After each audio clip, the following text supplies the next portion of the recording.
Muito boa tarde a todos vós. É um privilégio podermos estar juntos novamente e prosseguir com este estudo maravilhoso do livro de Daniel, por enquanto. Depois já de chegar o tempo do livro do Apocalipse.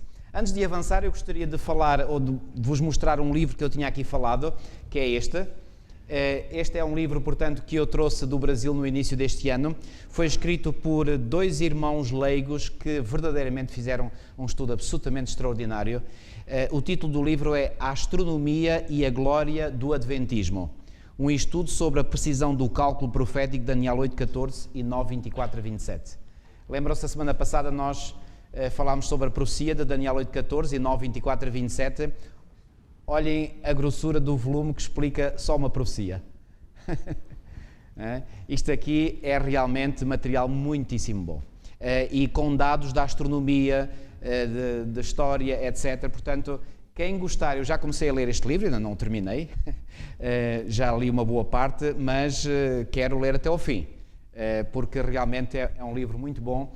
E é bom, queridos amigos, nós sabermos que nós podemos contar com material que é de confiança, porque há coisas que realmente confirmam em absoluto a interpretação que nós, adventistas do sétimo dia, temos feito ao longo do tempo sobre estas profecias bíblicas.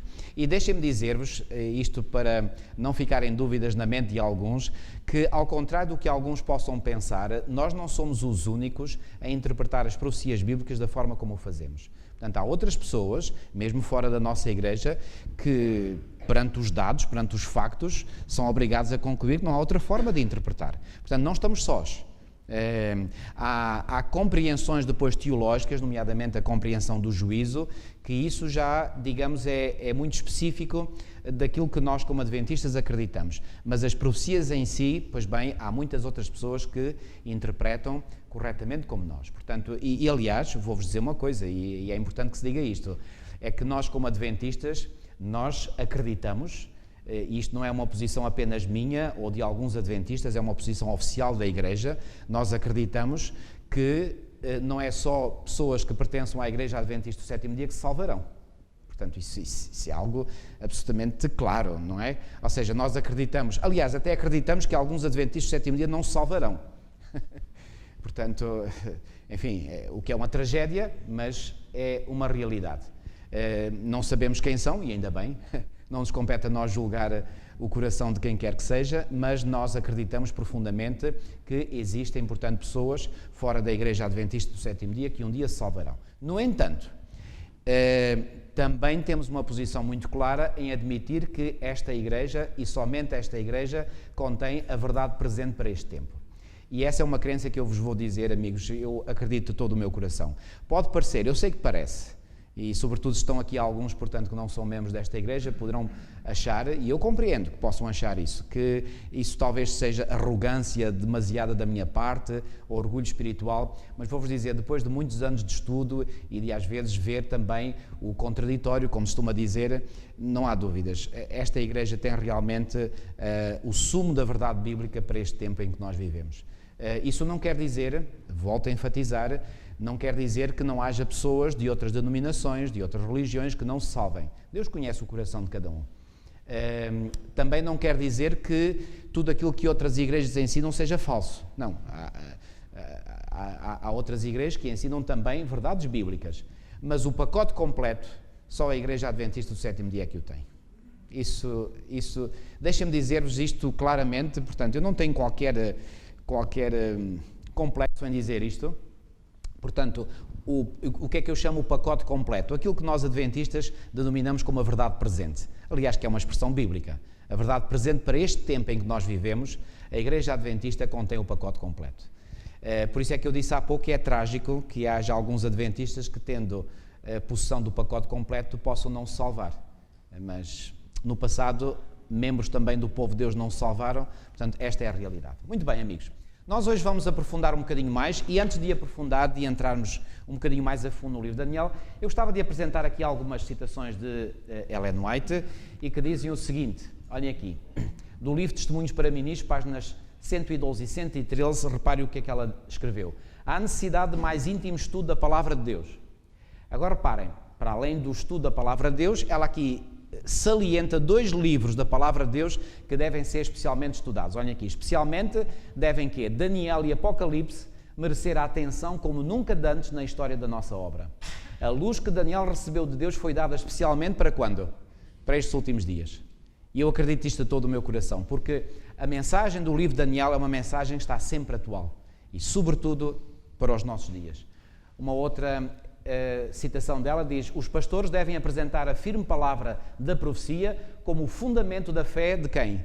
Dos adventistas do 7º dia. Ou seja, nós baseamos a nossa fé aonde? Na firme palavra profética, portanto, na palavra de Deus e, em particular, como diz ali, na firme palavra da profecia. As profecias de Daniel e Apocalipse devem ser como? Como é que devem ser estudadas? Cuidadosamente estudadas. Cuidadosamente estudadas. E em ligação com elas, as palavras: eis o Cordeiro de Deus, tira o pecado do mundo. O que é que isto significa? Nunca podemos esquecer que no centro de toda a revelação está a pessoa divina de Jesus Cristo. Porque se nós estudamos a profecia, irmãos, e se nós esquecemos no meio desse estudo a pessoa sacrossanta de Jesus Cristo, pois bem, nós erramos o essencial. Reparem, nós somos cristãos. É bom que não nos esqueçamos deste facto, não é? Portanto, o que é um cristão? Um cristão é um discípulo, é um seguidor de Jesus Cristo. E reparem, eu gostaria de fazer aqui uma chamada de atenção. Para mim faz-me muita confusão em termos intelectuais como é que há pessoas que professam ser cristãs e, no entanto, admitem não estar de acordo com algumas coisas que Cristo disse. Eu a essas normalmente lanço um repto. Olhem, de duas uma, façam uma escolha para serem intelectualmente honestos.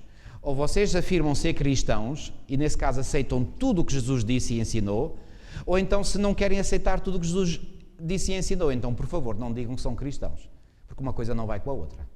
Portanto, ser cristão é aceitar tudo.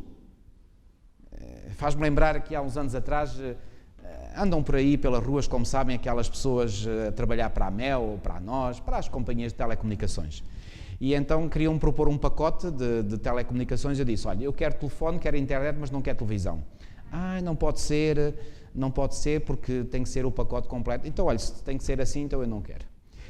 Reparem, isto para dizer o quê? Que eles são instruídos para vender o pacote completo, quer dizer, não pode uma coisa ficar fora da outra. Eu também uso esta expressão: se nós queremos ser verdadeiramente discípulos de Cristo, temos que aceitar o pacote completo. E o que é o pacote completo? É tudo aquilo que ele ensinou. Não é apenas aceitar algumas coisas que ele ensinou e outras não. Acham que isto faz sentido, sim ou não? Para mim faz. Ok? Bom, avançando aqui na nossa apresentação. Explique os nossos pastores e mestres essas profecias àqueles que estão instruindo. Deixem fora dos seus discursos assuntos de menor importância. O que é que são assuntos de menor importância? Já vimos o que é que ela diz que é de maior importância. O que é de maior importância? Sobretudo os livros de Daniel e Apocalipse. Bom, reparem, tudo o que está na Bíblia, volto a enfatizar, é importante. Mas como vivemos num tempo em que as profecias de Daniel são para os nossos dias, então isso aí é algo muito importante. Então, e apresentem as verdades que iam decidir o destino das almas. Então, vamos começar então por Daniel 1. E o grande tema do livro de Daniel, podemos dizer, portanto, para além, do tema do juízo, que nós já identificamos que é o que realça, é o que é realçado quando nós pegamos em todo o quadro profético do livro de Daniel, podemos dizer que também o grande conflito, o grande tema do livro de Daniel é este conflito entre Babilónia e Jerusalém. E reparem uma coisa, ao estudarmos agora o início do capítulo 1 de Daniel, os irmãos vão de verificar que o livro de Daniel inicia-se com uma descrição da luta de Babilónia, do reino de Babilónia, contra a cidade de Jerusalém. E agora reparem numa coisa, amigos, nesta luta histórica, literal, do passado, entre estes dois reinos, está representada a configuração de uma luta muito maior, de contornos globais, de contornos, portanto, universais, entre Babilónia e Jerusalém. E o que é que Babilónia representa? Pois bem, Babilónia representa todos aqueles que se colocam do lado do inimigo, ao passo que Jerusalém representa todos aqueles que se colocam do lado de Deus. Sabem, quando Adão e Eva, segundo a descrição que é feita no livro de Gênesis 3, pecaram, Deus veio ao seu encontro, certo? E hão de reparar uma coisa, porque este é um dado muito importante da revelação bíblica. Quando Adão e Eva pecaram, Foram eles que foram à procura de Deus ou foi o contrário? Foi Deus que foi à procura do ser humano. Foi Deus que foi à procura de Adão e perguntou: onde estás? Bom, atenção, quando Deus faz a pergunta onde estás, vocês acham que Deus não sabia onde é que Adão estava? É claro que sabia.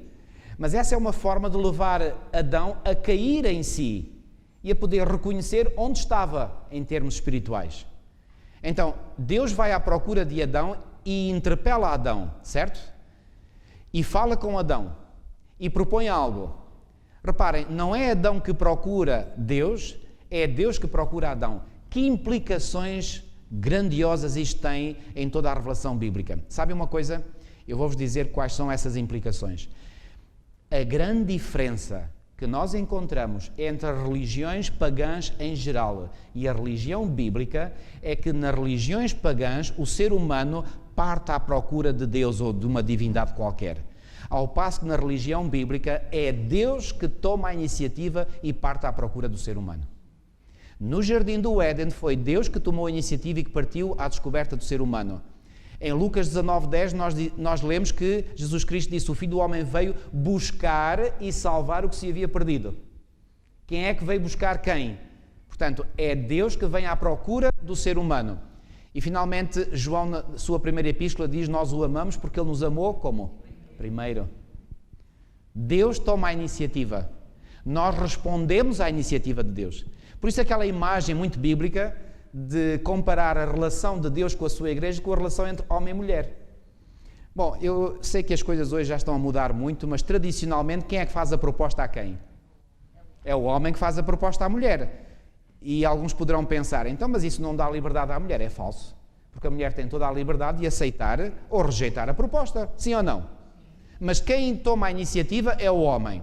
E então faz uma proposta a uma jovem ou uma senhora. E agora a senhora diz sim ou não. Deus funciona exatamente da mesma forma. Por isso é que ele é comparado ao noivo e a igreja, constituída por aqueles que o aceitam, à noiva. Então, Deus faz a proposta e nós, seres humanos, de dizer sim ou não à proposta. É tão simples quanto isto. Certo? Mas nunca se esqueçam, quando nós no nosso coração sentimos amor por Deus, irmãos, louvem a Deus.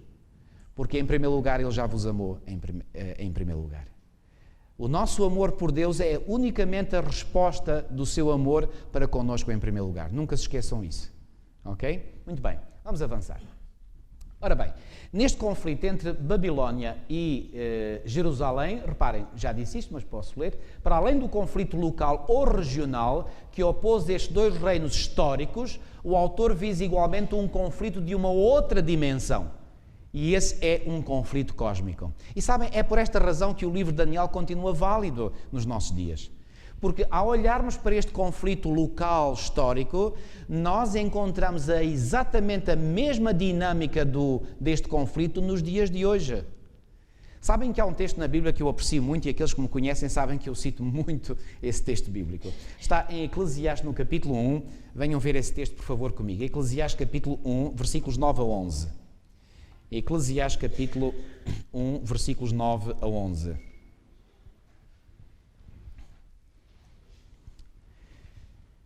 Diz assim este texto: o que foi é o que há de ser, e o que se fez, isso se tornará a fazer. Nada há, pois, novo debaixo do sol.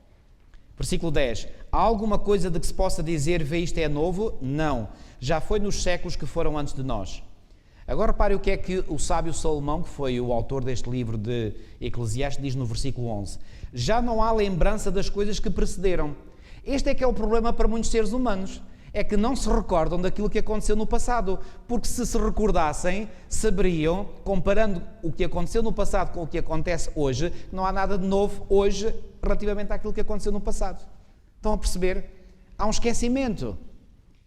E ele diz ainda, e das coisas posteriores também não haverá memória entre os que hão de vir depois delas. Ou seja, é a memória curta dos povos, que muitas vezes faz com que as pessoas não consigam vislumbrar esta grande verdade que é, na essência, os elementos históricos não têm nada de novo. E porque isto é verdade, nós podemos, ao estudar o livro de Daniel e olhar para o conflito que houve no passado, perceber como é que é o conflito hoje, porque o conflito do passado é exatamente o mesmo do conflito de hoje. E porquê que o conflito do passado é exatamente o mesmo do conflito de hoje? Porque os grandes protagonistas da história são os mesmos. Eu já disse isto dezenas de vezes, mas não me importo de repetir. Quais são os grandes protagonistas da história? Deus, por um lado, e olhem que a Bíblia diz que Deus não muda. Conhecem esse texto? Malaquias 3:6. Vamos ver esses textos. Se vocês não conhecem esses textos, eu sugiro que os possam sublinhar, possam marcar nas vossas Bíblias. São textos muito importantes. Sabem, é que nós, ao estudarmos a Bíblia, nós estamos a estudar a revelação de um Deus que não muda. Sabem, uma vez um amigo meu diz que foi confrontado por um grupo religioso que é muito animado a fazer, enfim, o seu trabalho, e então essas pessoas estavam a querer convencer o meu amigo de que Deus tinha mudado o dia de repouso. E a resposta do meu amigo, eu creio que foi muito inteligente. Ele disse que nunca tinha pensado nisso, mas naquele momento foi a resposta que lhe veio. Ele disse, olha, se os senhores me estão a querer apresentar um Deus que no passado disse uma coisa e hoje diz outra, podem-se ir embora, que desse Deus eu não quero saber nada. Para mim, o Deus que eu sirvo e que eu quero servir é um Deus que não muda, é sempre o mesmo. E aquilo que ele disse no passado continua a dizer hoje. Esse é o Deus da Bíblia. É o Deus que não muda. E é exatamente isso que diz o texto de Malaquias 3:6. Querem, por favor, ver comigo? Malaquias 3:6. Porque eu, o Senhor, não mudo. Agora vamos ao Novo Testamento ver dois outros textos. Hebreus 13:8. E vamos ver o que é que estes textos dizem. Hebreus 13:8.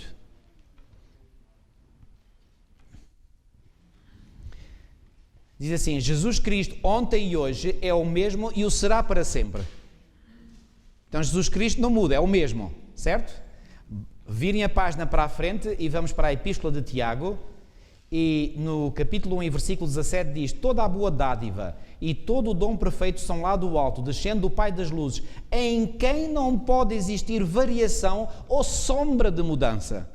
Sabem, muitas vezes até no nosso vocabulário corriqueiro, nós às vezes quando queremos enfatizar algo, dizemos, nem por sombras, penses nisso. O que é que nós queremos dizer? Não, isso não vais por aí. Então quando diz aqui que Deus nem sequer conhece sombra de variação, o que é que isto quer dizer? Nem pensem que Deus por um til ou um jota muda. Aliás, ele não disse que nem um jota nem um til se alteraria, passará o céu e a terra, porém as minhas palavras não passarão. Irmãos, estamos a lidar com algo que é sólido, que é eterno, não muda. Isso nos dá uma segurança tão grande. Porque reparem, quando nós ouvimos as opiniões de seres humanos, os seres humanos podem mudar, e mudam. E reparem, nós também mudamos muitas vezes de opinião. Deus absolutamente não muda. Isso é seguro. Ok? Então, Deus é um dos intervenientes da história, um dos protagonistas da história, não muda. Qual é o outro grande protagonista? Pois bem, é o seu arqui-inimigo, que a Bíblia identifica como sendo um personagem real, e esse personagem é um anjo, um querubim, ou foi, mas continua a ser, mas caído. Quem é esse personagem? O diabo. Faço aqui uma chamada de atenção. Sabem que hoje, mesmo entre pessoas que se dizem cristãs, há pessoas que não acreditam mais na existência do diabo. Eu vou-vos levar, através de um raciocínio muito simples, a provar que o diabo existe. Sabem porquê? Qual é o cristão que duvida... Repare, eu agora estou a falar cristãos no sentido lato, ou seja, todos aqueles que professam o nome de Jesus Cristo. Qual é o cristão que não acredita naquelas palavras de Jesus, que estão registradas em João 14,6, onde ele disse, eu sou o caminho, a verdade e a vida. Eu nunca ouvi, até agora, nenhum católico, ortodoxo, protestante, evangélico, adventista, pôr em causa estas palavras. Portanto, Jesus disse, eu sou o caminho, a verdade e a vida. Mas, na palavra de Deus, Jesus claramente admitiu a existência de Satanás. Ora, se Satanás não existe, vamos partir dessa premissa. Se Satanás não existe, ou seja, se nós admitimos que ele não é um ser real, então Jesus enganou-se. E se Jesus enganou, não pode ser a verdade. Está provado que o diabo existe. Perceberam? Não há forma a dar. E o diabo, Jesus também revelou em João 8,44, eu não vou ler todos os versículos, mas os irmãos, presumo que os irmãos conhecem, ele diz que esse ser, que ele identificou como sendo real, é mentiroso e pai da mentira. E desde que se tornou mentiroso, digo bem, tornou-se, porque ele não foi criado dessa forma, foi criado como um ser perfeito. É o que nos diz Ezequiel 28. Desde que ele se tornou mentiroso e pai da mentira, desde então ele não mudou mais. Então temos um outro protagonista da história que também não mudou. E depois, no meio deste grande conflito entre estes dois grandes senhores, sendo que um é maior que o outro, obviamente, temos a raça humana. E eu pergunto, o que é que a raça humana, na sua essência, mudou ao longo dos séculos? Nada. Compreendem então porque é que não há nada de novo debaixo do sol? Porque a história é sempre feita com os mesmos protagonistas. E como esses protagonistas não mudaram nada, a história é a mesma. Estão a perceber porque é que a Bíblia é tão atual? Porque ao vermos como foi o grande conflito no passado, nós percebemos como é o grande conflito hoje. Estão a perceber? Portanto, aquele argumento que diz que isso a Bíblia é um livro antigo, portanto, isso é do passado, já está desatualizado. Não está nada. Está atualizadíssimo. Está claro este ponto, sim ou não? Muito bem. Vamos avançar. Ora bem, já vos referi isto, vou só referir por alto. Tradicionalmente divide-se o livro de Daniel em duas partes, a parte histórica, a parte profética. Isto eu disse já há 2 semanas atrás. A parte histórica é considerada como sendo composta por aqueles capítulos, capítulos 1, 3, 4, 5, 6 e 10. Depois a parte profética, essencialmente, os capítulos 2, 7, 8, 9, 11 e 12. Mas o que é facto, e esta é uma afirmação minha, é que todo o livro de Daniel é profético. Sabem porque é que eu faço esta declaração tão ousada ao dizer que todo o livro de Daniel é profético? Sabem porquê? Porque até nesta parte histórica, ou seja, nos capítulos considerados históricos, nós temos lições de caráter profético. E mais à frente, no nosso estudo, vocês irão perceber isso. E não só o livro de Daniel, mas toda a Bíblia. E agora eu gostaria que lessem comigo esta passagem de 1 de Pedro 1, 20 e 21. Reparem o que é que o apóstolo Pedro escreveu aí na sua carta, na sua primeira epístola. 1 de Pedro 1, 20 e 21.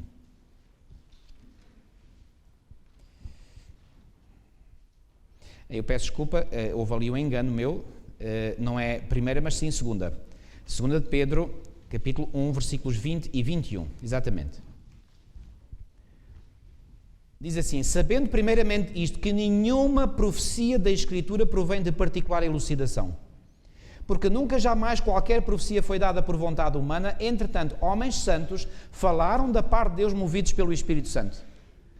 Já repararam que aqui o apóstolo Pedro está a falar de nenhuma profecia? Quando nós lemos este texto, o que é que normalmente interpretamos? E bem, que o apóstolo Pedro está-se a referir a que homens santos... Que homens santos são estes que ele aqui fala, que falaram da parte de Deus movidos pelo Espírito Santo? Os autores da Bíblia.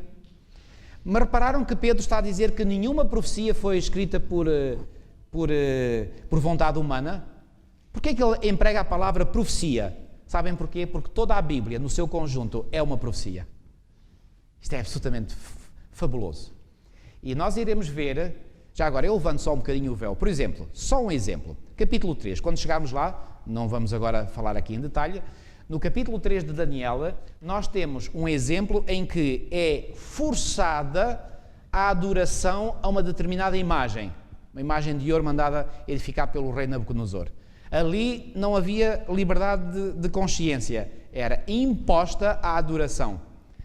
Sabem, exatamente essa imposição de adoração que aconteceu nos tempos passados, o livro do Apocalipse, também iremos lá chegar, diz-nos que no tempo do fim vai ser imposta por um poder mundial uma imposição de adoração. Nada de novo debaixo do sol. Estão a ver? Muito bem, avançando. Ora bem, isto eu vou ainda ficar por aqui. Abram as vossas Bíblias em Daniel, capítulo 1 então. Daniel 1. Já agora, antes disso, eu só quero dar aqui um pequeno esclarecimento. Antes de irem a Daniel capítulo 1, abram as vossas Bíblias em Neemias capítulo 8 e versículo 8. Porque este texto para mim contém o método ideal de nós estudarmos a Bíblia. Querem conhecer qual é o método ideal de estudar a Bíblia? É este o método, e reparem, eu quando descobri este texto bíblico, eu já tinha essa convicção no meu coração. E quando descobri este texto, essa convicção se aprofundou ainda mais. Aliás, solidificou. O que é que diz este texto? Neemias 8:8. Diz assim. Já agora, vou ler o versículo 7 também para completar um pouco melhor o que diz o versículo 8.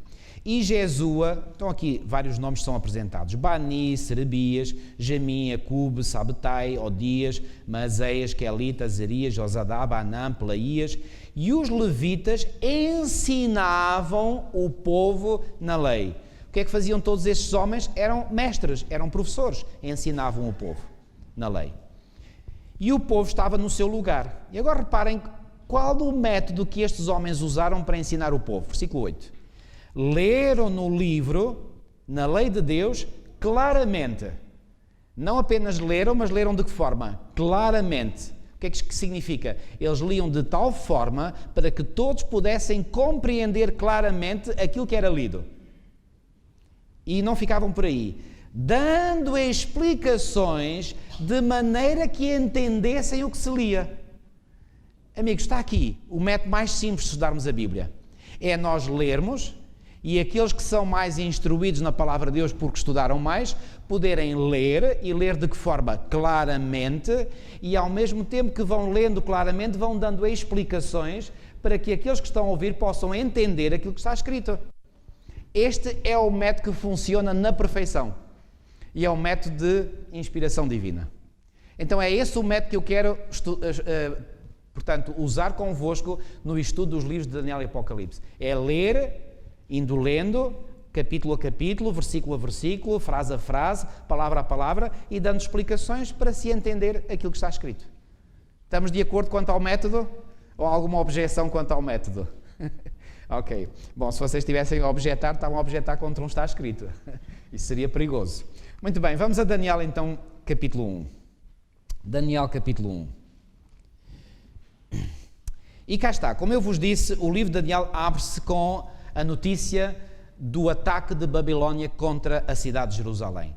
No ano terceiro do reinado de Jeoaquim, rei de Judá, veio Nabucodonosor, rei da Babilónia, a Jerusalém e a sitiou, ou seja, cercou a cidade. Já agora, eu não vou aqui perder tempo em detalhes de datas, porque isso é um estudo muito interessante, eu pessoalmente gosto muito, mas talvez para alguns de vós possa ser maçador. E para não perdermos tempo nisso, eu vou só indicar as datas e não vou explicar como é que se chegou a essas datas. Mas quando diz aqui neste ano terceiro do reinado de Jeoaquim, isto corresponde naquele calendário antes de Cristo ao ano 605 a.C. Então, se quiserem pôr uma notazinha nas vossas Bíblias, ano 605 a.C. Foi, portanto, é a data deste que corresponde ao terceiro ano do reinado de Jeoaquim, rei de Judá. Agora, repare o que diz o versículo 2. O versículo 2 é um versículo que nos arrepia, ou deve fazer arrepiar. Diz assim: o Senhor lhe entregou nas mãos a Jeoaquim, rei de Judá, e alguns dos utensílios da casa de Deus. A estes levou-os para a terra de Siniar, para a casa do seu Deus, e os pôs na casa do tesouro do seu Deus. Irmãos, isto é terrível o que está aqui escrito. E porquê que é terrível? Olhem bem, não sou eu que o digo, olhem bem lá para o que está escrito. Diz que o Senhor lhe entregou a quem? A Nabucodonosor, rei da Babilónia, lhe entregou nas mãos não apenas o rei, o que já seria mau, mas permitiu que o rei Nabucodonosor levasse algo mais para a Babilónia. O que é que ele levou algo mais? Alguns, não diz todos, alguns dos utensílios da casa de Deus. E este levou-os para a terra de Siniar, pior, para a casa do seu Deus. Este Deus aqui com letra minúscula e bem, porque é uma divindade pagã. A minha pergunta é, como é que Deus permitiu que um rei pagão, de nome Nabucodonosor, rei de Babilónia, chegue a Jerusalém e agora ponha e disponha do que está inclusivamente no templo, que era o local sagrado por adoração do povo de Israel, utensílios esses que tinham sido dedicados, consagrados ao serviço a Deus, e como é que agora simplesmente um rei, impunemente, entra pelo santuário israelita adentro, pega nesses utensílios e leva-os, ainda por cima leva para a casa do seu Deus em Babilónia. Isto não é estranho? Bom, isto é terrível. A minha pergunta é, como é que é possível que um rei pagão tenha feito uma coisa destas? Mas, e com o agremã, com o consentimento de Deus? Isto é estranho. Mas, não sabem, para aqueles que sabem, eu às vezes falo aqui em coisas que alguns já sabem, aqueles que estudaram mais, reparem, nós sabemos que, por exemplo, nesse templo, que tinha sido edificado por Salomão na cidade de Jerusalém, havia locais nesse templo onde apenas os sacerdotes podiam entrar, nomeadamente o chamado lugar santo. E havia um outro local, chamado o lugar santíssimo, onde só uma pessoa, o sumo sacerdote, podia entrar, e uma vez ao ano, verdade ou mentira? E como é que agora Deus permite que um rei pagão entre por ali adentro e pegue naquilo e leve para a casa do seu Deus em Babilónia? Não há aqui algo que não funciona bem neste quadro? O que é que vocês acham, sim ou não? Aqui qualquer coisa não funciona bem. Mas não conhecem, por exemplo, a história contada no livro de Números de 2 sacerdotes, filhos de Arão, Nadab e Abiú, que entraram assim, de qualquer maneira, já um bocadinho pingados. E chegaram lá, ofereceram um fogo estranho, o que é que aconteceu? Saiu o fogo do altar e os eliminou imediatamente. E eu pergunto, não poderia Deus ter feito o mesmo quando Nabucodonosor entrou lá dentro? Mandar um fogo e consumi-lo? Sabem porque que o rei pagão pôde fazer isso? Vamos ver. Vamos ao livro de Êxodo, capítulo 40, livro de Êxodo. Eu vou-me atardar um bocadinho neste assunto, porque este assunto é muitíssimo importante para nós compreendermos toda esta questão, porque é que Deus permite que Babilónia vá atacar a cidade de Jerusalém. Êxodo capítulo 40, segundo livro da Bíblia, ok? Gostaria, por favor, que todos pudessem seguir-me nesta leitura. Portanto, Êxodo capítulo 40, vamos ler em primeiro lugar os primeiros 2 versículos, diz assim: Depois disse o Senhor a Moisés: No primeiro dia do primeiro mês levantarás o tabernáculo da tenda da congregação. Passemos aos versículos 16 e 17 e diz assim: E tudo fez Moisés segundo o Senhor lhe havia ordenado, assim o fez.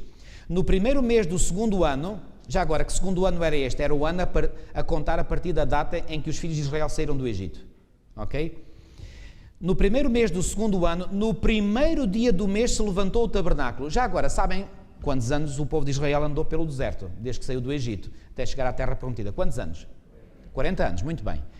E repararam aqui, quando é que o tabernáculo foi levantado? Olhem aqui, leiam mais uma vez. Versículo 17. No primeiro mês do segundo ano, no primeiro dia do mês, se levantou o tabernáculo. Quando é que o tabernáculo foi inaugurado entre o povo de Israel no deserto? Logo no segundo ano. No início, olhem aqui, no primeiro mês do segundo ano. Sabem quando é que eles tinham saído lá? No dia 14 do primeiro mês. Ou seja, um ano após, menos 2 semanas, menos 15 dias, o tabernáculo estava a ser inaugurado. Então, dos 40 anos que eles andaram no deserto, com quantos anos é que o tabernáculo andou com eles? 39 anos. Já tinham reparado neste pormenor? Muito importante. Agora, o que é que aconteceu quando o tabernáculo foi inaugurado? Houve uma cerimónia solene, especial, e algo muito importante aconteceu. Está descrito aqui no capítulo 40, versículo 34 em diante. Ok? Portanto, Êxodo 14, 34. Então a nuvem cobriu a tenda da congregação. Já agora, que nuvem era esta? Era uma nuvem que acompanhava permanentemente o povo de Israel. De dia parecia uma nuvem, de noite parecia uma coluna de fogo, mas não deixava de ser uma nuvem. E já agora, sabem que essa nuvem representava ou simbolizava o quê? A presença de Deus. Mas para além de representar a presença de Deus, tinha um outro efeito muito importante, é que durante o dia aquela nuvem cobria o povo e o calor tórrido do deserto não se fazia sentir na sua grande força, porque no deserto normalmente não há nuvens, ok? Mas havia ali a nuvem para proteger, e à noite, sabem que as temperaturas num deserto têm uma grande amplitude térmica. Ou seja, durante o dia o calor é intenso, muito forte, e durante a noite o frio, cuidado, a temperatura desce a sério, ok? Já algum de vós viveu uma experiência do deserto? Eu já vivi, já passei por um deserto na África do Sul e fizemos a viagem de noite, porque de noite a gente ainda podia pôr uns cobertores, de dia não havia ar-condicionado na altura nos carros e, portanto, era o deserto do Karoo. E eu lembro tão bem, eu tinha 5 anos, ou 6 anos. Portanto, é uma experiência sufocante o calor durante o dia. Bom, e então, durante a noite, esta coluna de fogo, digamos assim, aquecia o povo. Vamos continuar a ler. Então a nuvem cobriu a tenda da congregação e a glória do Senhor encheu o quê? O que é que lá diz? Encheu o tabernáculo. Moisés não podia entrar na tenda da congregação porque a nuvem permanecia sobre ela e a glória do Senhor enchia o tabernáculo. Vocês podem perceber que glória é esta que enchia o tabernáculo? Era a própria quê? Presença de Deus. Estão de acordo comigo, sim ou não? Agora reparem, versículo 36. Quando a nuvem se levantava de sobre o tabernáculo, os filhos de Israel caminhavam avante em todas as suas jornadas. Se a nuvem, porém, não se levantava, não caminhavam até ao dia em que ela se levantava. De dia, a nuvem do Senhor repousava sobre o tabernáculo, e de noite havia fogo nela, à vista de toda a casa de Israel, em todas as suas jornadas. Repare, esta era uma nuvem especial também que indicava a presença de Deus e aonde? Sobre o tabernáculo. Já agora, só um pequeno detalhe. Sabe, eu quando leio a Bíblia, eu gosto muito de... Eu não sei se acontece convosco, provavelmente sim, mas eu faço os meus filmes. Eu estou a ler e eu estou a permitir que um filme se crie na minha mente.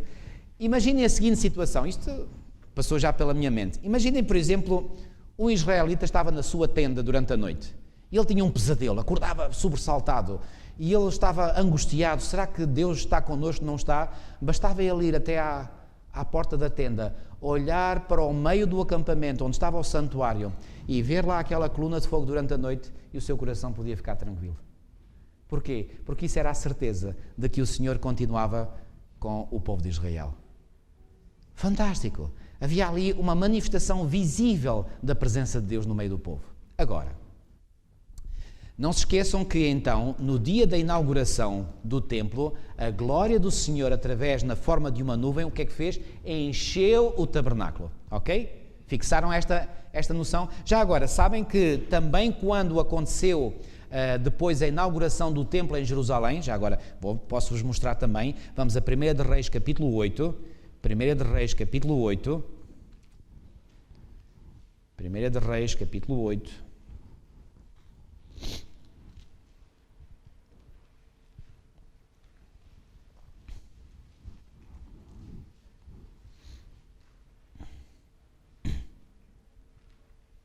e vamos ler os versículos 10 e 11.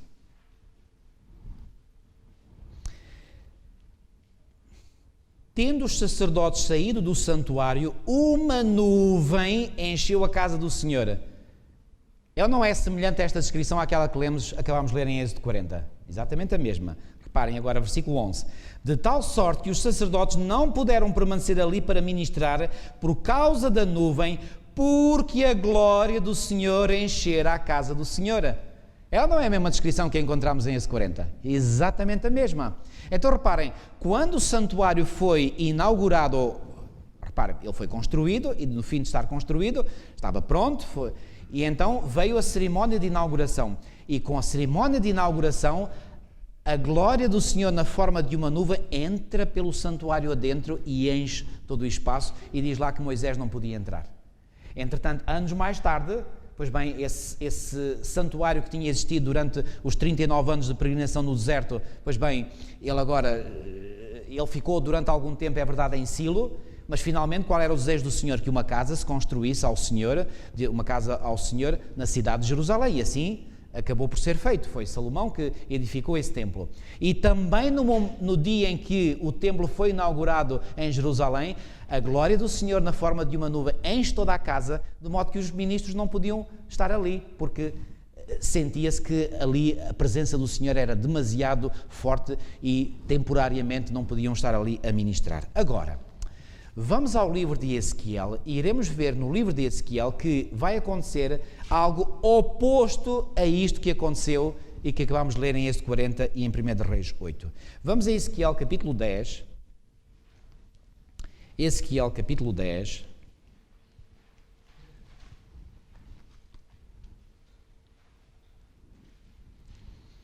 E já agora, para ficar mais claro entre vós, porque é que isto vai acontecer, eu gostaria de ler algo que está no capítulo 8. Vamos primeiro ao capítulo 8.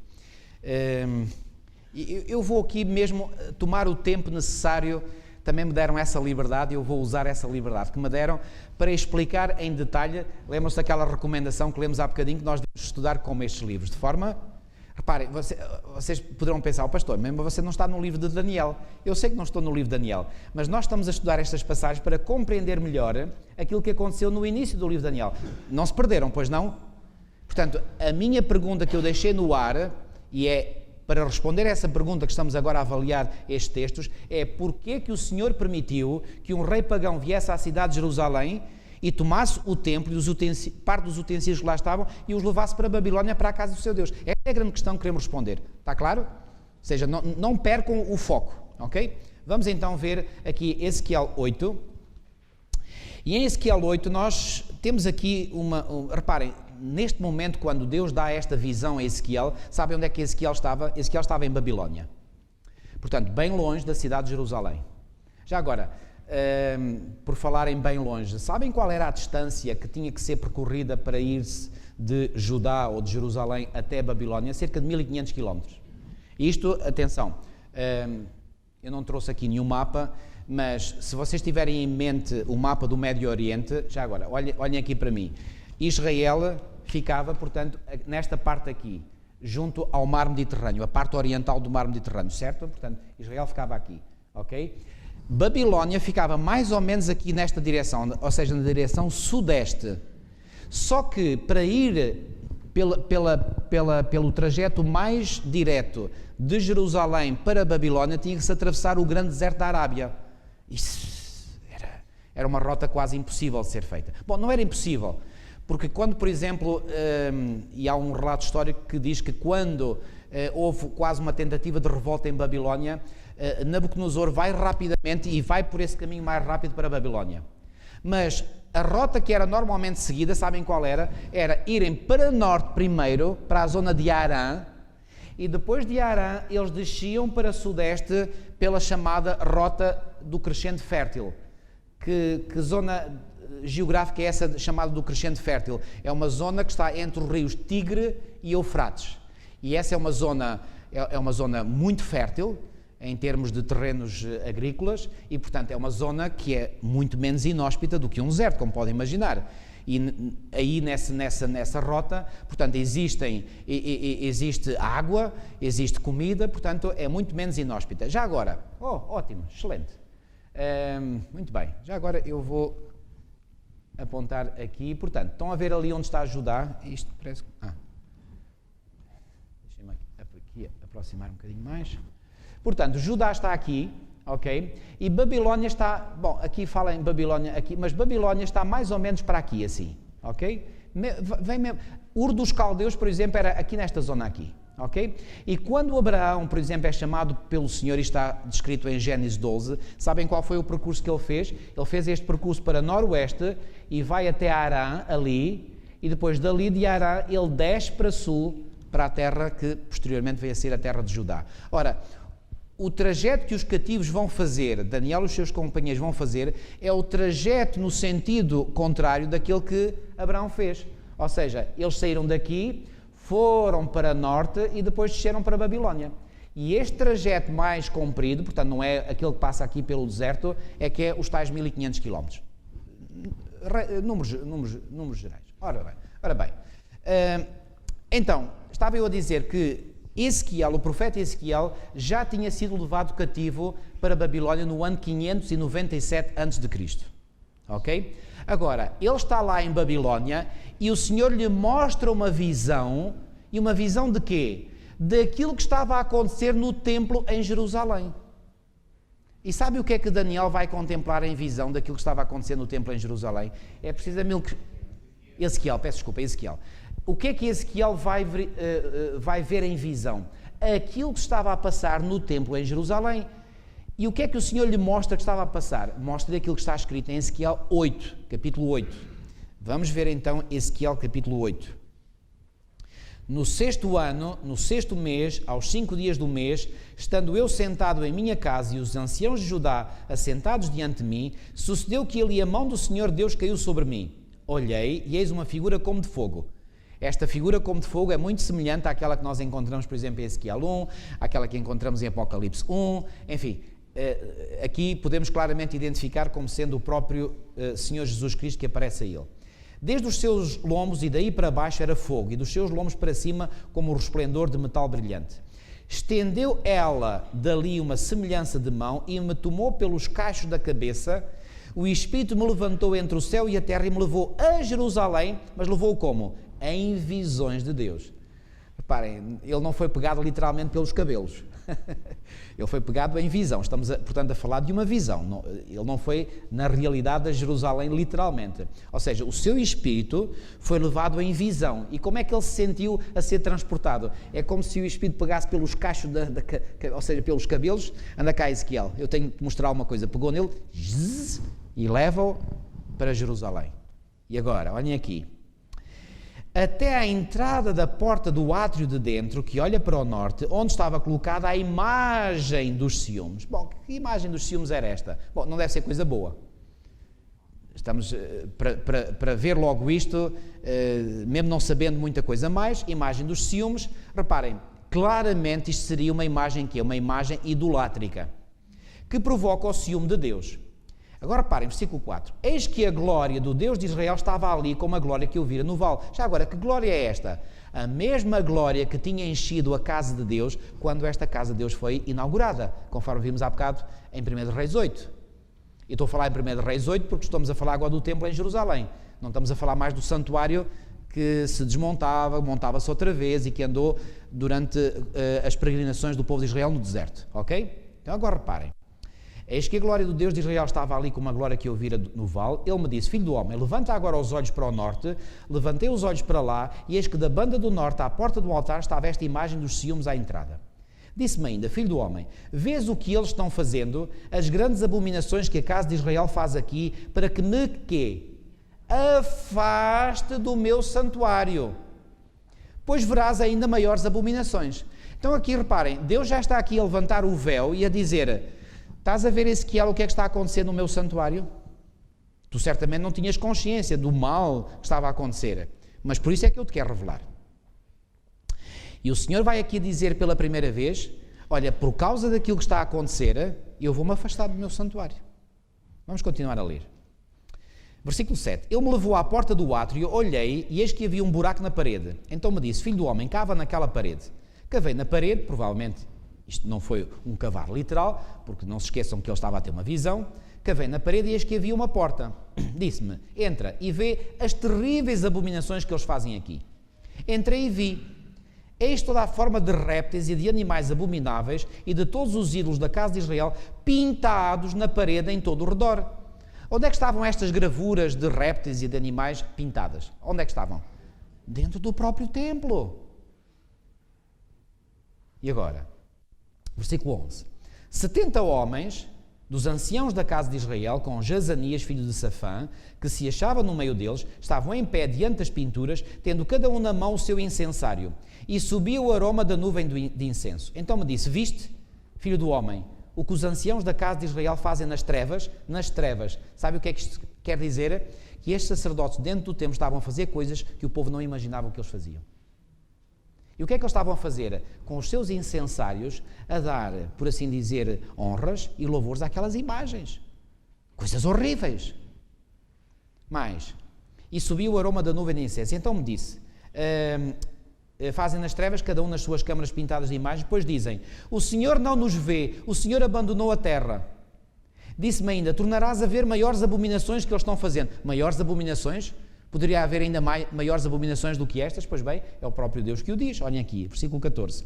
Levou-me à entrada da porta da casa do Senhor, que está da banda do norte, e aí estavam ali mulheres assentadas, chorando a Tamuz. Quem era Tamuz? Era uma divindade pagã. E o que é que estas mulheres estavam ali a chorar? Bom, tinham alguma coisa que estar a chorar aquela divindade? Pois bem, o que é que isto mostra? No próprio templo do Senhor em Jerusalém estava a ser praticada a mais abjeta idolatria. Estamos a falar do centro religioso da nação de Judá. Ok? Versículo 15. Disse-me, vês isto, filho do homem, verás ainda abominações maiores do que estas. Maiores? O que é que poderá ser maior?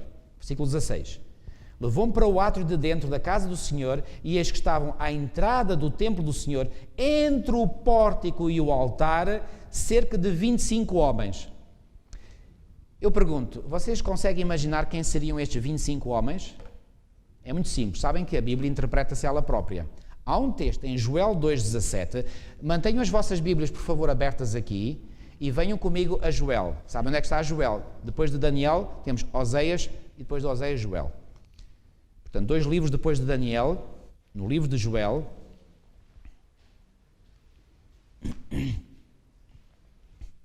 Portanto, Joel, capítulo 2 e versículo 17. Diz assim: chorem os sacerdotes, ministros do Senhor. E onde é que eles deveriam chorar? O que é que diz a seguir? Entre o quê? O pórtico e o altar. E o que é que lá dizia em Ezequiel 8? Que estes 25 homens, onde é que eles estavam? Entre o pórtico e o altar. Quem é que podia unicamente estar entre o pórtico e o altar? Os sacerdotes, ministros do Senhor. Reparem que há bocadinho se falava dos anciãos. Agora não estamos a falar de anciãos, estamos a falar dos sacerdotes. Ou seja, de uma classe ainda mais importante na ministração das coisas sagradas no templo. Vamos atualizar para a linguagem de hoje. Eram pastores. Ok? Então, voltando ao texto de Ezequiel 8, diz assim: levou-me, eu vou ler outra vez do início do versículo 16, levou-me para o átrio de dentro da casa do Senhor, e estavam à entrada do templo do Senhor, entre o pórtico e o altar. Por isso é que eu fui buscar o texto de Joel 2,17 para mostrar que os únicos que podiam estar aqui eram os sacerdotes. Cerca de 25 homens, e agora reparem, de costas para o templo do Senhor e com o rosto para o oriente. O que é que eles faziam? Adoravam o sol virados para o oriente. Bom, amigos, isto aqui é algo muito, muito, muito grave. Reparem, sabem qual era a orientação geográfica do templo? Quando... Exatamente. Reparem, a entrada, o santuário em si era como que um retângulo. Depois tinha um pátio. À entrada do pátio tinha logo o altar dos holocaustos, depois tinha a bacia das purificações, certo? E depois tinha a tenda do tabernáculo. Ok? Mas a entrada principal, não havia outra, a entrada do santuário estava, como o irmão disse muito bem, virada para o oriente. Sabem qual era o objetivo principal do Senhor? Era que todos os adoradores, ao entrarem no santuário, pudessem virar as costas para o oriente. E porquê que eles deveriam virar as costas para o oriente? Por uma razão muito simples, é que nos povos pagãos que circundavam ou que eram os vizinhos de Israel, a maior parte, a esmagadora maioria desses povos adoravam o sol. Mas atenção, não era o sol quando ele estava a pôr, era o sol quando ele estava para nascer. Porquê? Porque aí é que o sol começa a nascer e começa a ganhar pujança, em linguagem simbólica, claro, e começa a tornar-se cada vez, a subir cada vez mais na linha do horizonte, a ser cada vez mais luminoso e a aquecer cada vez mais. Os pagãos adoram o sol nascente. Não é o sol poente, porque o sol poente aí já está a perder a força, ok? Já agora, sabem como é que se chama, por exemplo, a China? O império de quê? Do sol nascente. Porquê do sol nascente? Está aqui esta característica pagã, aqui referida. Então, reparem, era o objetivo do Senhor que os seus adoradores, ao entrarem na sua casa de oração, virassem propositadamente as costas para o oriente, como que para dizer, não, nós não adoramos o sol, nós adoramos o Criador do sol, que nós vamos encontrar nesta casa aqui. Agora reparem, se a razão para a criação da porta principal do templo era para que os adoradores ao entrar virassem as costas para o sol, o que é que estes pastores nesta altura estavam a fazer? É exatamente o quê? O oposto. E agora viravam as costas para o templo e viravam-se para o oriente. E viravam-se para o oriente não era só para contemplar o sol. O que é que lá diz? Leiam comigo mais uma vez, versículo 16, última parte. De costas para o templo do Senhor e com o rosto para o oriente. Bom, se o texto ficasse por aqui, já era mau. Mas o texto prossegue dizendo, adoravam o sol virados para o oriente. Ou seja, eles voltavam as costas para o templo, para o Deus que era adorado nesse templo, para estarem a adorar o sol. E isto aqui é as maiores abominações que Deus foi continuamente dizendo a Ezequiel que ele viria. Ou seja, qual era a abominação das abominações? Era a adoração do sol. Já agora, vou levantar só aqui um bocadinho do véu. Sabem qual vai ser a abominação das abominações no tempo do fim da história humana? É aqueles que adoram o sol. Não vou dizer mais nada, vou ficar por aqui, mas alguns já perceberam o que é que eu quero dizer. Entretanto, o versículo 17 diz assim: então me disse, vês, filho do homem, acaso é coisa de pouca monta para a casa de Judá o fazerem eles as abominações que fazem aqui, para que ainda encham de violência a terra e tornem a irritar-me? Eis a chegar o ramo ao seu nariz. Pelo que também eu os tratarei com furor, os meus olhos não pouparão, nem terei piedade, ainda que me gritem aos ouvidos em alta voz, nem assim os ouvirei. E agora reparem, olhem como Deus funciona. Deus é um Deus fabuloso, sabe? Conhece aquele texto de Amós 3,7 que diz que Deus não fará coisa alguma sem primeiro quê? Fazer o quê? Revelar o seu segredo aos seus servos, os profetas. Ezequiel era um profeta de Deus? Sim. Então o que é que o Senhor está aqui a dizer? Está a revelar ao profeta que ele iria fazer qualquer coisa, mas antes de fazer qualquer coisa, mostra ao seu profeta porque que ia fazer essa qualquer coisa. Sabem, Deus por vezes envia juízos, mas antes de enviar os juízos, ele explica porque que vai enviar os juízos, que é para todos compreenderem que os seus juízos são o quê? São justos. Então ele aqui revela ao profeta que ia fazer qualquer coisa, e essa qualquer coisa era porque a corrupção tinha atingido níveis inconcebíveis. E agora, por favor, sigam-me na leitura do capítulo 10, nos versículos 18 e 19. Olhem aqui, Ezequiel, capítulo 10, versículos 18 e 19. Já agora, não vou ler, vou só fazer referência. No capítulo 9 é descrito um processo de selamento. E esse processo de selamento é muito idêntico ao processo de selamento que vem descrito em Apocalipse 7. Fiquem com esta ideia. Porquê? O Senhor estava para fazer uma obra de destruição entre o seu povo. Mas Deus sabia que entre o seu povo ainda havia poucos, mas havia alguns que fiéis, remanescentes. E o que é que o Senhor vai fazer? Olha, vai marcar, vai selar estes que gemem por causa das abominações que se cometem no meio da cidade. Já agora, onde é que ficava? Já agora, eu vou ler o texto. É Ezequiel 9:4. Diz assim, ele disse, passa pelo meio da cidade. Qual era a cidade? Pelo meio de Jerusalém, e marca com um sinal a testa de quem? Dos homens que quê? Que suspiram e gemem. E porquê que eles suspiravam e gemiam? Por causa de todas as abominações que se cometem no meio dela. No meio dela de quê? No meio dela cidade. O que é que ficava no meio da cidade? Precisamente o templo. Então, quais eram as abominações que se cometiam no meio da cidade, ou seja, no templo? Aquelas que o Senhor já tinha revelado a Ezequiel no capítulo 8. Então, o que é que o Senhor agora vai fazer? Ele está para trazer uma destruição geral, mas antes de trazer a destruição, ele vai marcar os poucos que ainda eram fiéis. E já agora, repararam o que é que caracterizava aqueles que eram fiéis? Eles gemiam e suspiravam. Por causa de quê? Por causa das abominações que se cometiam no meio da cidade. Agora, com isto em mente, venham ler comigo então no capítulo 10, versículos 18 e 19. Então saiu a glória do Senhor da entrada da casa e parou sobre os querumbins. Os querumbins levantaram as suas asas e se elevaram da terra à minha vista quando saíram acompanhados pelas rodas. Pararam à entrada da porta oriental da casa do Senhor e a glória do Deus de Israel estava no alto sobre eles. Eu não vou aqui ler toda a descrição, mas há uns querumbins, e estes querumbins, portanto, são anjos, que vêm até à casa do Senhor, entram lá dentro e a glória do Senhor, sabem onde é que a glória de Deus estava? Estava, exatamente, era a famosa Shekinah, e essa Shekinah, ela estava no meio do propiciatório da Arca da Aliança, no lugar santíssimo. Então, estes querumbins dirigem-se até lá, é o que diz o texto anteriormente, não vamos ler agora, e então conduzem, por assim dizer, essa glória do Senhor, ou seja, essa presença do Senhor, são como que a guarda de honra do Senhor. Estes querumbins vão lá e vão buscar a glória do Senhor e atrás até onde? Até à porta oriental. Ou seja, o que é que acontece? A presença de Deus está-se a afastar de onde estava e vem até à porta. O que é que isto indica? Que a glória do Senhor, ou seja, a sua presença, está para quê? Está para se afastar do seu templo. E agora venham ao capítulo 11, versículos 22 e 23. É como se o Senhor fizesse ali uma paragem, como que a mostrar, ai, que relutância que eu tenho de abandonar esta casa.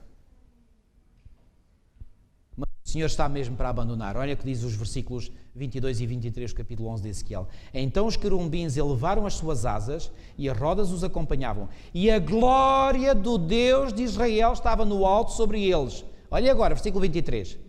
A glória do Senhor subiu do meio da cidade. o que é que ficava no meio da cidade? Já referi há bocadinho. Era o templo, era o santuário. E se pôs sobre o monte que está ao oriente da cidade. Quem é que aqui já esteve na cidade de Jerusalém? Eu sei que aqui alguém já esteve. Qual é o monte que está ao oriente da cidade de Jerusalém? Como é que se chama? Monte das Oliveiras. Sabe o que é que aconteceu aqui? Vieram querumbins até à casa do Senhor, dirigem-se até onde a glória do Senhor está e que, como que transportam a glória do Senhor, trazem-na até à porta da casa. E que porta? A porta que está no oriente, porque o Monte das Oliveiras é oriente, ou seja, não se dirigem para a porta norte, nem para a porta sul, para a porta oriental. Param ali durante um tempo e depois dali o que é que acontece? Dali esta glória do Senhor dirige para o monte que estava ao oriente da cidade, ou seja, para o Monte das Oliveiras. Sabe o que é que aconteceu neste momento, amigos? A presença do Senhor saiu totalmente do templo. E era porque a presença de Deus não... Escutem agora com atenção. E era porque a presença de Deus não estava mais no templo que um rei pagão pôde vir de Babilónia e entrar à vontade no templo. E não lhe aconteceu nada. Porque se a presença de Deus lá estivesse... Oh, meus amigos... Nabucodonosor seria fulminado provavelmente mais rapidamente do que foram Nadab e Abiú. Porquê que Nabucodonosor não foi fulminado? Porque a presença de Deus não estava mais no seu templo. Perceberam porque é que ele pôde entrar lá e tomar os utensílios e levá-los à vontade? Aquilo estava ao abandono. Não havia mais a presença do Senhor ali. Agora, vou terminar com isto. Séculos mais tarde, o próprio Senhor Jesus Cristo está no templo em Jerusalém, um templo que entretanto tinha sido destruído, mas foi reconstruído. E agora reparem, venham comigo a Mateus capítulo 23, Mateus 23. Irmãos, vocês, eu vou dizer uma coisa, a maior parte de vocês vai achar que isto é algo novo. Provavelmente haverá um ou outro que já saiba isto, mas eu acredito que a maioria não sabe aquilo que eu vou agora revelar. Não se esqueçam o que é que nós vimos até aqui. Que o santuário no deserto foi, digamos, cheio da presença do Senhor manifestado naquela nuvem. Mais tarde, quando o templo de Salomão foi edificado na cidade de Jerusalém, também foi cheio da presença do Senhor na forma de uma nuvem. Mas que essa nuvem, entretanto, saiu. E saiu como? Saiu até à porta oriental e da porta oriental dirigiu-se para o Monte das Oliveiras. Certo? Ok. Vamos a Mateus 23. Mateus capítulo 23. E pasmem com o que irão descobrir agora. Mateus 23. Vamos ler os versículos 37 a 39. Diz assim, são palavras proferidas pelo próprio Senhor Jesus. Jerusalém, Jerusalém, que matas os profetas e apedrejas os que te foram enviados. Quantas vezes quis eu reunir os teus filhos, como a galinha ajunta os seus pintainhos debaixo das asas, e vós não o quisestes. Reparem com muita atenção que Jesus vai dizer, e que está no versículo 38. Eis que a vossa casa vos ficará como? Eu pergunto, como é que vocês entendem estas palavras de Jesus? Eis que a vossa casa, porquê que Jesus diz a vossa casa e não diz a minha casa? Porque Jesus já não se identificava com aquela casa. É a vossa casa. Faz lembrar, mas aqui ao contrário, aquela afirmação do irmão do filho pródigo, quando fala com o pai, diz assim, veio esse teu filho... Eu podia ter dito, veio o meu irmão. Não, ele não se identificava com o irmão, é o teu filho. Repare, aqui, mas ao contrário, Jesus diz, é a vossa casa. Porquê? Jesus já não se identificava mais com esta casa. E o que é que vocês entendem com esta expressão, esta vossa casa vos ficará deserta? Como é que ficará deserta? Quer dizer que nunca mais ninguém lá iria?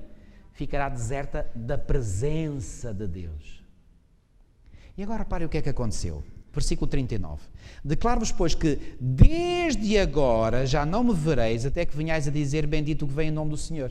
E aqui o Senhor está a fazer uma profecia sobre a sua entrada triunfal em Jerusalém. E agora reparem, assim que Jesus acaba de proferir estas palavras, sabe o que é que acontece? É o que vem logo a seguir no capítulo 24. Olha o que vem no capítulo 24. Tendo Jesus saído de onde? Saído do templo, ia-se retirando, quando se aproximaram dele os seus discípulos para lhe mostrar as construções do templo. Eu pergunto, quando os discípulos chegam junto de Jesus e agora lhe fazem a pergunta que vem no versículo 2, ele porém lhes disse, não vedes tudo isto, em verdade vos digo que não ficará aqui pedra sobre pedra que não seja derrubada. Aliás, agora no versículo 3 é que eles fazem uma pergunta, no Monte das Oliveiras. Achava-se Jesus assentado quando se aproximaram dele os discípulos em particular. Reparem bem, eu quero chamar a vossa atenção para alguns pormenores muito importantes aqui. O Senhor fez a declaração que fez no capítulo 23, a dizer: a vossa casa vos ficará deserta. E logo a seguir é dito que o Senhor sai do templo.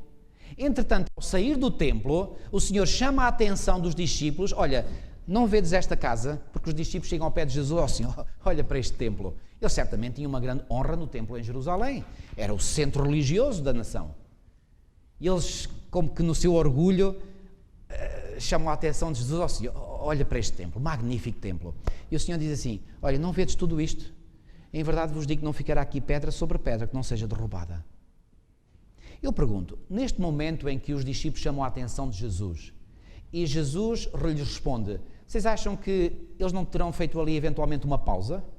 Jesus já tinha saído do templo, agora há ali um discurso, reparem, eles estão a observar o templo do lado de fora, ou seja, eles estão no pátio, há ali um pequeno diálogo entre os discípulos e Jesus, certamente nesse diálogo eles estão parados, e depois dali eles saem para onde? Para o Monte das Oliveiras. Sabem o que é que aconteceu neste momento? Jesus repetiu passo por passo aquilo que tinha acontecido em Ezequiel 10 e em Ezequiel 11.